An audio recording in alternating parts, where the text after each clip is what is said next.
ओम शांति। आज बाबा के 16/9/20 के महावाक्य हैं।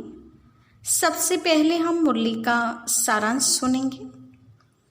बाप है दुख हरता सुख करता, तो बाप बच्चों का दुख हर के सुख देने के लिए आते हैं। उच्च पद पाने वाले बच्चे सदा श्रीमत पर चल के पढ़ाई में गैलब कर राज तिलक लेने के लायक बनेंगे तथा रहम दिल बन के सर्विस की वृद्धि करेंगे। ऐसे उच्च पद पाने वाले बच्चे हठ से मुक्त रहेंगे, कोई घाटा नहीं डालेंगे और लड़ने झगड़ने जैसे तुच्छ काम नहीं करेंगे। हे रूहानी बच्चे, ऐसे शब्द मुरली में कोई साधु संत या और कोई नहीं कह सकता, लेकिन ऐसे शब्द प्रयोग करने वाले परमात्मा बाप एक ही हैं। बाप आए हैं दुख से मुक्त होने की युक्ति बताने। बाप बच्चों से कहते हैं, तुम मेरे बने हो तो किसको दुख नहीं देना है, बाप समान बनना है। ये सृष्टि युद्ध का मैदान है, लेकिन ये युद्ध गुप्त है।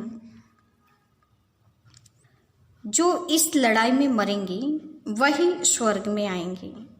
इस लड़ाई में भी शिव बाबा को याद करना है।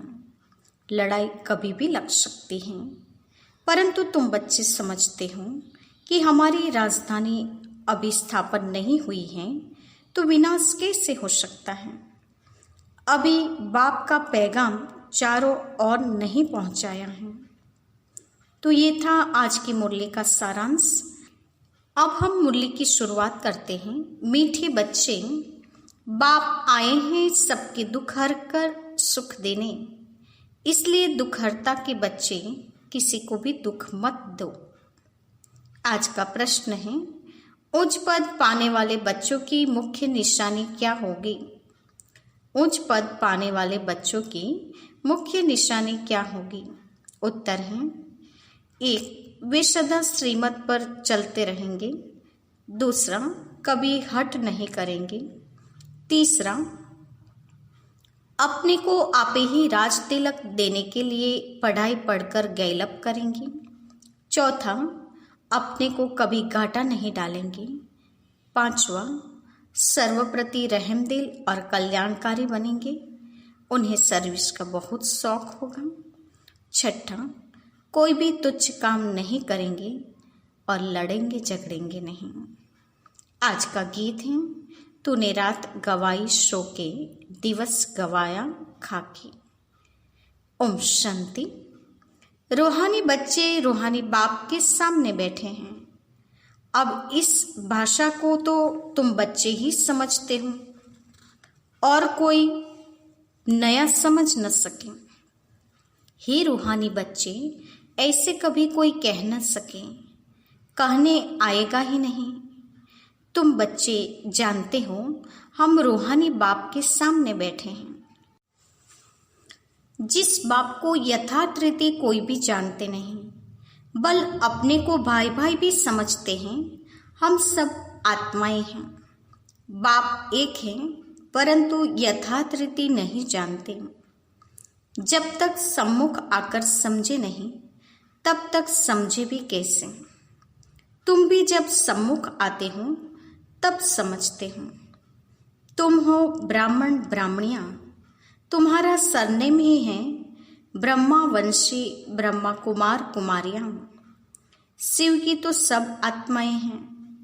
तुमको शिव कुमार व शिव कुमारी नहीं कहेंगे, यह अक्षर रॉन्ग हो जाता है। कुमार हो तो कुमारी भी हो। शिव की सब आत्माएं हैं। कुमार कुमारी तब कहा जाता है जब मनुष्य के बच्चे बनते हैं। शिव के बच्चे तो निराकारी आत्माएं ही हैं। मूल वतन में सब आत्माएं ही रहती हैं, जिनको सालिग्राम कहा जाता है। यहाँ आते हैं तो फिर कुमार और कुमारियां बनते हैं जिस्मानी। वास्तव में तुम हो कुमार शिव बाबा के बच्चे। कुमारियाँ और कुमार तब बनते जब शरीर में आते हों। तुम भी के हो, इसलिए भाई बहन कहलाते हो। अभी इस समय तुमको नॉलेज मिली है। तुम जानते हो बाबा हमको पावन बनाकर ले जाएंगे। आत्मा जितना बाप को याद करेगी तो पवित्र बन जाएगी। आत्मा ही ब्रह्मा मुख से यह नॉलेज पढ़ती है। चित्रों में भी बाप की नॉलेज क्लियर है। शिव बाबा ही हमको पढ़ाते हैं। न कृष्ण पढ़ा सकते, न कृष्ण द्वारा बाप पढ़ा सकते हैं। कृष्ण तो वैकुंठ का प्रिंस है। यह भी तुम बच्चों को समझाना है। कृष्ण तो स्वर्ग में अपने माँ बाप का बच्चा होगा, स्वर्गवासी बाप का बच्चा होगा, तो वैकुंठ का प्रिंस है।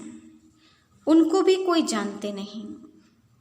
कृष्ण जयंती पर अपने अपने घरों में कृष्ण के लिए झूले बनाते हैं, व मंदिरों में झूले बनाते हैं। माताएं जाकर गोलक में पैसे डालती हैं, पूजा करती हैं। आजकल क्राइस्ट को भी कृष्ण मिसल बनाते हैं। ताज आदि पहनाकर माँ की गोद में दे देते हैं, जैसे कृष्ण को दिखाते हैं। अब कृष्ण और क्राइस्ट राशि तो एक ही है। वो लोग कॉपी करते हैं। नहीं तो कृष्ण के जन्म और क्राइस्ट के जन्म में बहुत फर्क है। क्राइस्ट का जन्म कोई छोटे बच्चे के रूप में नहीं होता। क्राइस्ट की आत्मा ने कोई में जाकर प्रवेश किया है। विष से पैदा हो न सके। आगे क्राइस्ट को कभी छोटा बच्चा नहीं दिखाते थे, क्रॉस पर दिखाते थे। यह अभी दिखाते हैं। बच्चे जानते हैं धर्म स्थापक को कोई ऐसे मार न सके तो किसको मारा। जिसमें प्रवेश किया उनको दुख मिला। सतोप्रधान आत्मा को दुख कैसे मिल सकता?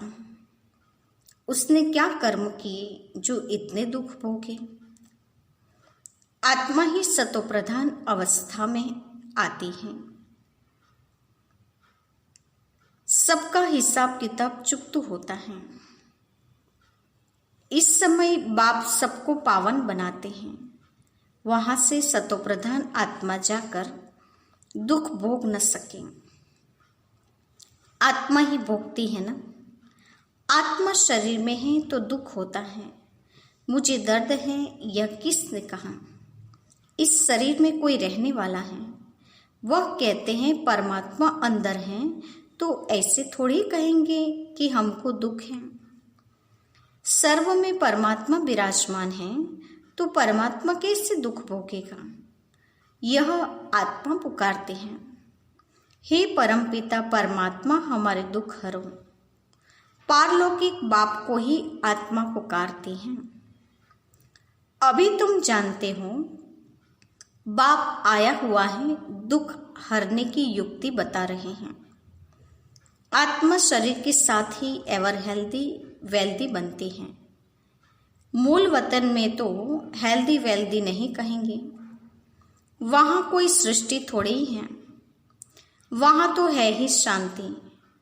शांति स्वधर्म में टिके हुए हैं। अभी बाप आए हैं सबके दुख हरकर सुख देने।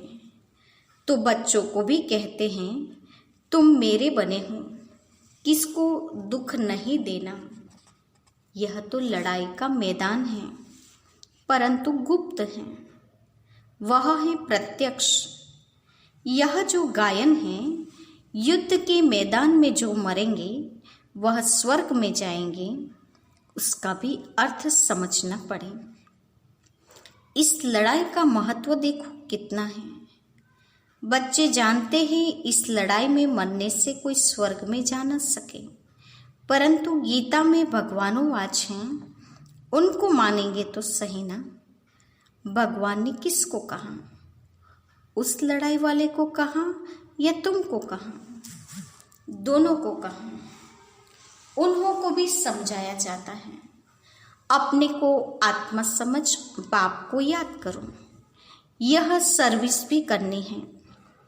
अब तुम स्वर्ग में अगर जाना चाहते हो तो पुरुषार्थ करो। लड़ाई में तो सब धर्म वाले हैं, सिख भी हैं, वो तो सिख धर्म में ही जाएंगे। स्वर्ग में तो तब आ सकेंगे जब तुम ब्राह्मणों से आकर ज्ञान लें। जैसे बाबा के पास आते थे तो बाबा समझाते थे। तुम लड़ाई करते श्री बाबा की याद में रहेंगे तो स्वर्ग में आ जाएंगे। बाकी ऐसे नहीं कि स्वर्ग में राजा बनेंगे, नहीं, जास्ती उन्हों को समझा भी नहीं सकते हो। उनको थोड़ा ही ज्ञान समझाया जाता है। लड़ाई में अपने इष्ट देवता को याद जरूर रखते हैं। सिख होगा तो गुरु गोविंद की जय कहेंगे। ऐसा कोई नहीं जो अपने को आत्मा समझ परमात्मा को याद करें।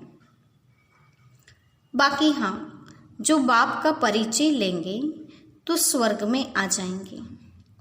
सबका बाप तो एक ही है, पतित पावन। वह पतितों को कहते हैं, मुझे याद करने से तुम्हारे पाप कट जाएंगे और मैं जो सुखधाम स्थापन करता हूँ उसमें तुम आ जाएंगे।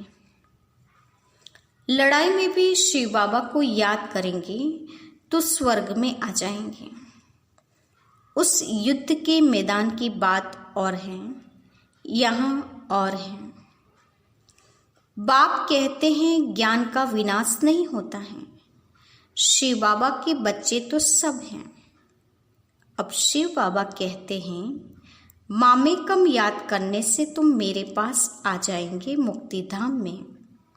फिर जो ज्ञान सिखाया जाता है वह पढ़ेंगे तो स्वर्ग की राजाई भी मिल जाएगी। कितना सहज है। स्वर्ग में जाने का रास्ता सेकंड में मिल जाता है। हम आत्मा बाप को याद करती हैं। लड़ाई के मैदान में तो खुशी से जाना है। कर्म तो करना ही है। देश के बचाव के लिए सब कुछ करना पड़ता है। वहाँ तो है ही एक धर्म, मतभेद की कोई बात नहीं।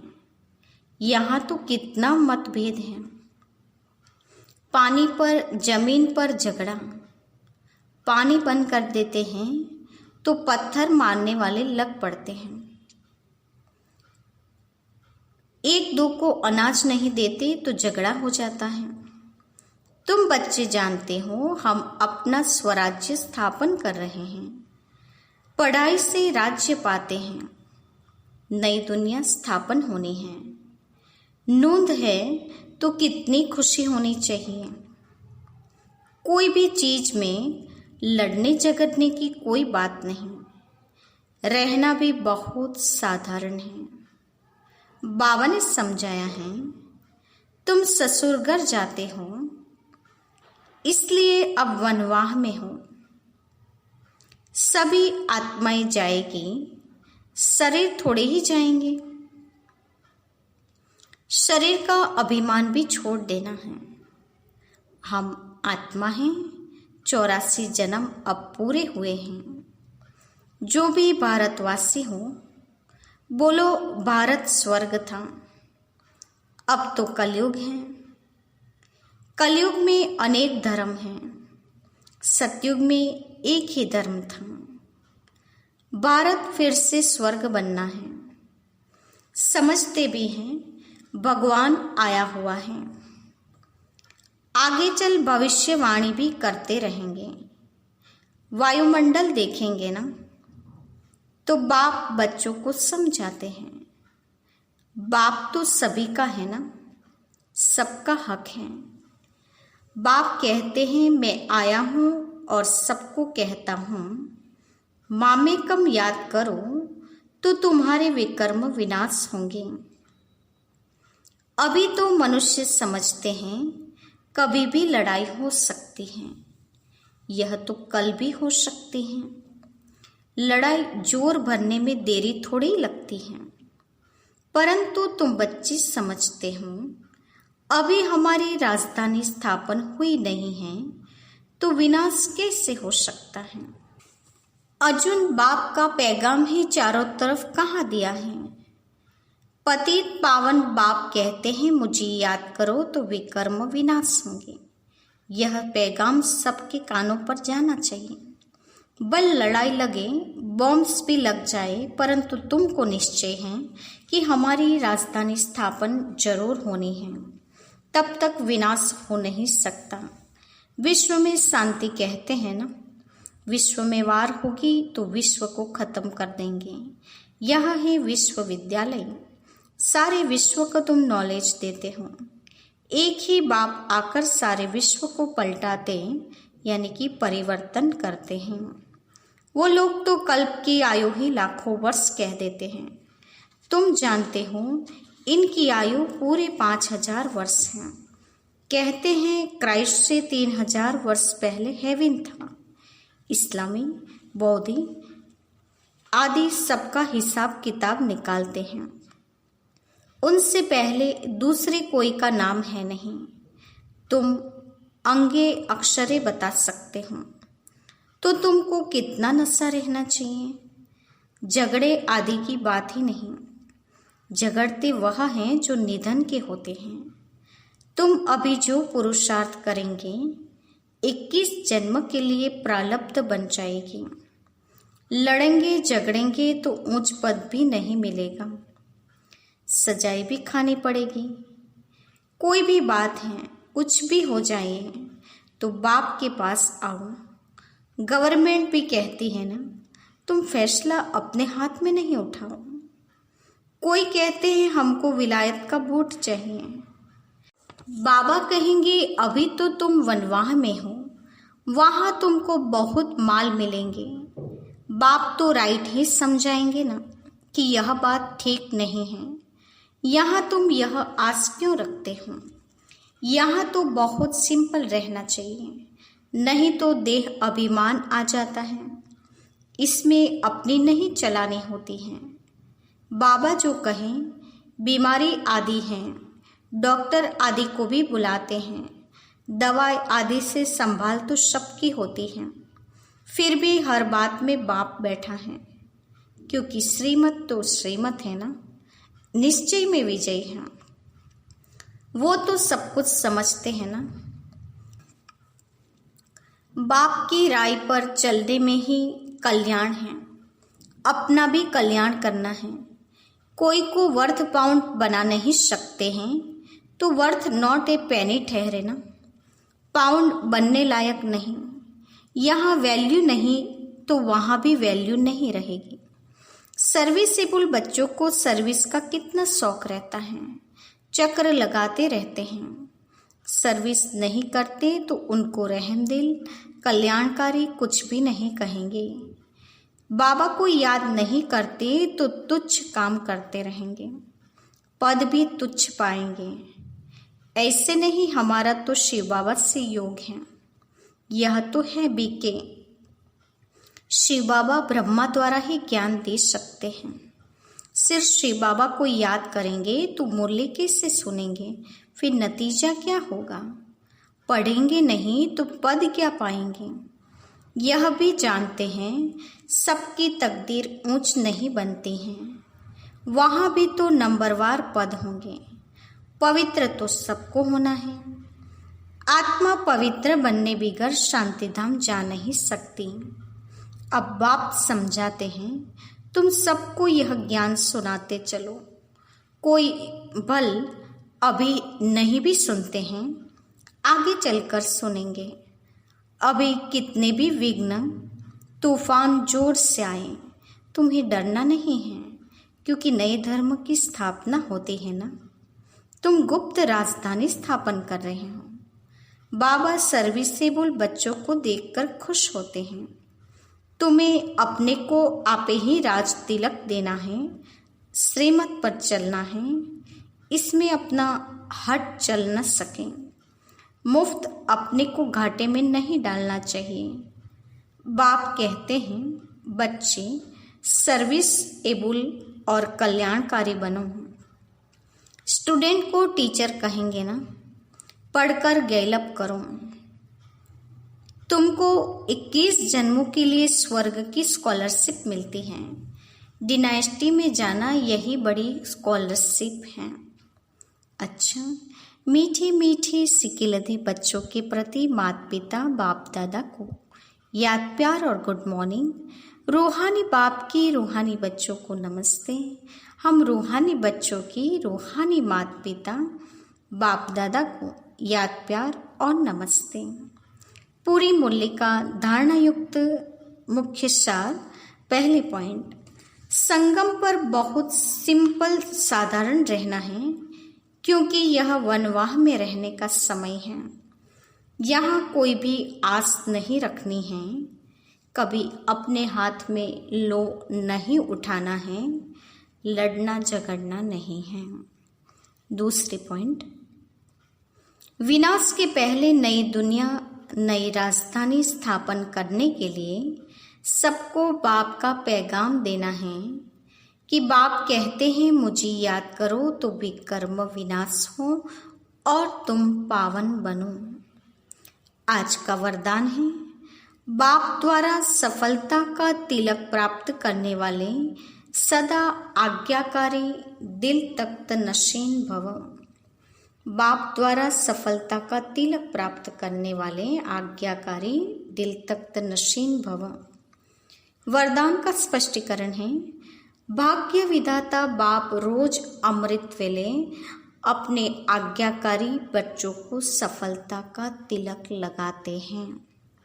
आज्ञाकारी ब्राह्मण बच्चे कभी मेहनत व मुश्किल शब्द मुख से तो क्या संकल्प में भी नहीं ला सकते हैं, वह सहज योगी बन जाते हैं।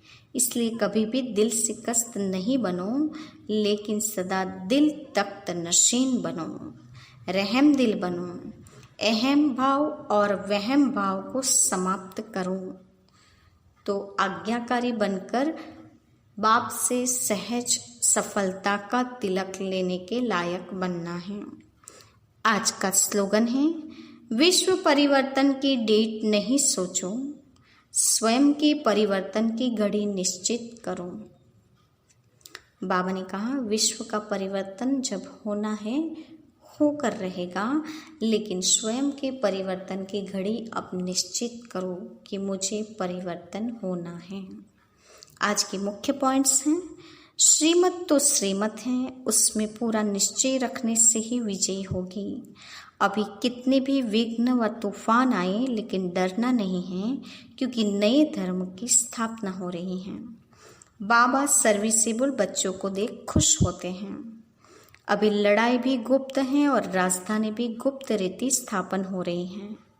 बाबा ने कहा, तुमको 21 जन्मों के लिए स्वर्ग की स्कॉलरशिप मिलती है और डिनाइस्टी में आना यही सबसे बड़ी स्कॉलरशिप है। शिव बाबा को याद करना है और पढ़ाई भी पढ़नी है, तभी ऊंच तकदीर बनाकर ऊंच पद पा सकते हैं। श्रीमत पर चल अपने को आप ही राज तिलक देने के लायक बनाना है। बाबा ने कहा, अभी तुम वनवाह में हो, इसीलिए बिल्कुल सिंपल और साधारण होकर रहना है। भाग्य विधाता बाप से रोज अमृत वेले आज्ञाकारी बच्चे बनकर सफलता का तिलक लगाना है। ऐसे बच्चे सहजयोगी बन जाते हैं। सफलता का तिलक लेने के लिए आज्ञाकारी जरूर बनना है, और वही बच्चे दिल तख्त नशीन भी बन सकते हैं। और बाबा ने कहा, स्वयं के परिवर्तन का सोचना है, स्वयं के परिवर्तन की घड़ी निश्चित करनी है, तो उसी में विश्व परिवर्तन समाया हुआ है। अच्छा, ओम शांति।